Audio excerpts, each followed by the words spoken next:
একটা শান্ত balanced life আসলে বড় কোনো তত্ত্ব না, ছোট ছোট অভ্যাসের যোগফল। আজকে এই blueprint to a peaceful life থেকে কিছু প্র্যাকটিক্যাল পয়েন্ট নিয়ে কথা বলি। আমরা দিনভর দৌড়ঝাঁপ করি কিন্তু ভেতরে ভেতরে অস্থির থাকি। এর মূল কারণ হলো নিজের মনের, শরীরের আর সম্পর্কের যত্ন না নেওয়া। সায়েন্স বলছে এটা ছোট কিছু রুটিন যেমন ভালো ঘুম, হাঁটা, কৃতজ্ঞতা প্র্যাকটিস করলে স্ট্রেস কমে, মুড ভালো থাকে, এমনকি ঘুমও গভীর হয়। তো এই লিস্টে আছে say no when needed, avoid gossip, practice gratitude, journal, daily thoughts. এগুলো আসলে আপনার মস্তিষ্কের জন্য ফিল্টার হিসেবে কাজ করে। প্রতিদিন একটু সময় নিয়ে নিজের চিন্তা লিখে রাখা আর 3টা জিনিসের জন্য কৃতজ্ঞ হওয়া প্রমাণিতভাবে মানসিক শান্তি আর ফোকাস বাড়ায়। Sleep 7-8 hours, eat whole foods, walk daily, limit digital noise.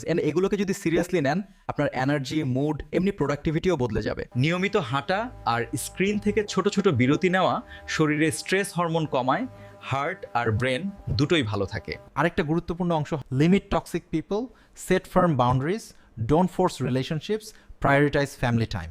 Research বলছে স্বাস্থ্যকর সম্পর্ক মানসিক সুস্থতার জন্য এক ধরনের প্রোটেকশন, আর টক্সিক কানেকশন উল্টোভাবে উদ্বেগ আর ডিপ্রেশন বাড়ায়।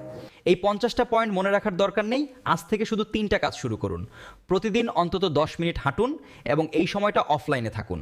রাতে ঘুমানোর আগে 3টি জিনিস লিখুন যেগুলোর জন্য আপনি কৃতজ্ঞ। জীবনে একটিমাত্র টক্সিক হ্যাবিট বা সম্পর্ক চিহ্নিত করে সেখানে স্পষ্ট বাউন্ডারি সেট করুন। কমেন্টে লিখে জানান আর এই লিস্ট থেকে আপনি আজ কোন একটা পয়েন্ট দিয়ে শুরু করবেন। আপনার প্রতিটি ছোট সিদ্ধান্তই আপনাকে একটু করে শান্ত, পরিপূর্ণ জীবনের দিকে নিয়ে যাচ্ছে।